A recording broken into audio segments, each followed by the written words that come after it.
నమస్తే సార్.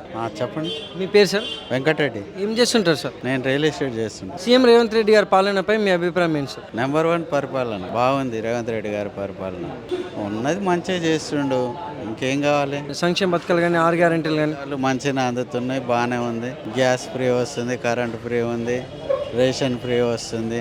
ఇప్పుడు రైతు రుణమాఫీ చేసిండు. ఇప్పుడు రైతు భరోసా కూడా 3 ఎకరాల వరకు పడ్డది, మిగతా వేస్తా అంటుండు. పరిపాలన విధానం అయితే మంచిగానే ఉంది, పర్వాలేదు. ఇప్పుడు రాగానే అందుకున్నది మంచిగానే చేస్తుండే. అంతకంటే మించి ఏం కావాలి ప్రజలకి? కరెంటు ఫ్రీ వస్తుంది, అన్ని విధాలుగా మంచిగానే ఉంది. మరి గతంలో కేసీఆర్ గారి పాలనపై మీ అభిప్రాయం ఏంటి సార్? ఇక కేసీఆర్ గారు కూడా చేసిండు, కానీ ఏదో ఆయన తీసేయాలనుకుని తీసేసిరా, అయిపోయింది. ఇక ఇప్పుడు రేవంత్ రెడ్డి గారు మంచి పరిపాలన విధానం అయితే బాగానే ఉంది, మాకు నచ్చింది, మంచిగానే ఉంది పరిపాలన విధానం. రేపు గ్రామ పంచాయతీలో ఎమ్మెల్సీ మన జడ్పీటీసీలు పెడితే కొంచెం బాగుంటుందనే ఆలోచన. అతి తొందరగా గ్రామ పంచాయతీలు, జడ్పీటీసీ, ఎంపీటీసీలు ప్లస్ మున్సిపాలిటీలు పెడితే ముందడుగేస్తూ కొంచెం గ్రామ పరిపాలన కూడా బాగుంటుందనే ఆలోచన. Thank you sir. నమస్తే సార్. నమస్తే అండి. మీ పేరు సార్? నా పేరు బిజిగా హరీష్ అండి. ఏం చేస్తుంటారు సార్? నేను సెల్ఫ్ ఎంప్లాయ్ అండి. సీఎం రేవంత్ రెడ్డి గారి పాలనపై మీ అభిప్రాయం ఏంటి? సీఎం రేవంత్ రెడ్డి పాలన ఒకప్పుడు టీఆర్ఎస్ ప్రభుత్వం ఉన్నప్పుడు ప్రభుత్వం వద్దనే ఉద్దేశంతో కాంగ్రెస్ ప్రభుత్వం గెలిపించింది మేమే. నేను కాంగ్రెస్ పార్టీకి ఓటు వేసిన, కాంగ్రెస్ పార్టీ అభిమాని, పాటిల్ రమేష్ అభిమాని సూర్యాపేట.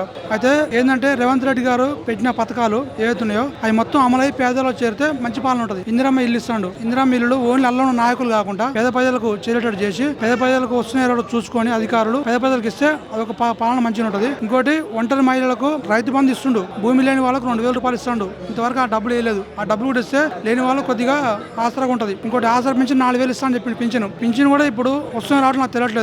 ఆ పింఛన్ కూడా త్వరగా అమలై వస్తే మంచిది. ఇంకోటి నిరుద్యోగులకు రేవంత్ రెడ్డి గెలవడానికి ఫస్ట్ కారణం నిరుద్యోగులు. ఉస్మానియా క్యాంపస్ కానీ అన్ని తెలంగాణ జిల్లాలు, అన్ని జిల్లాల కేసీఆర్ పోవాలని ఉద్యమం చేసింది నిరుద్యోగులు. ప్రభుత్వం రాగానే మే ఫస్ట్ నుంచి ఉద్యోగాలు వేస్తామని చెప్పిండు. మే అయిపోయినాక మళ్ళీ జాబ్ కార్డు రిలీజ్ చేసిండు. జాబ్ కార్డు రిలీజ్ చేసి ఫిబ్రవరిలో డిఎస్ నోటిఫికేషన్ చేస్తాడు. డిఎస్ నోటిఫికేషన్ పోయింది. ఏప్రిల్లో కానిస్టేబుల్ నోటిఫికేషన్ చేస్తాడు. అది కూడా వస్తారా తెలియదు. ఎందుకంటే ఫిబ్రవరిలో డిఎస్ నోటిఫికేషన్ చేస్తాను ఏలేగా, అది కూడా రాకపోవచ్చు. మళ్ళీ ఇప్పుడు సర్పంచ్ ఎలక్షన్ అంటుండు, ఎమ్మెల్సీ ఎలక్షన్ అంటుండు. దీన్ని ఇట్నే పొడిగిచ్చి ఉద్యోగస్తులు నిరుద్యోగులకు ఇట్నే ఏజ్ పెరిగిపోతున్నది. చదివి ఇంటికాని తప్పలేదు, చదివి వీళ్ళు పేదవాళ్ళు అయిపోతారు. నేను కూడా ఒక నిరుద్యోగం ఇన్ని రోజులు చదివిన, నేను రాకని మళ్ళీ ఏరే జాబ్ చూసుకోవాలి వచ్చింది.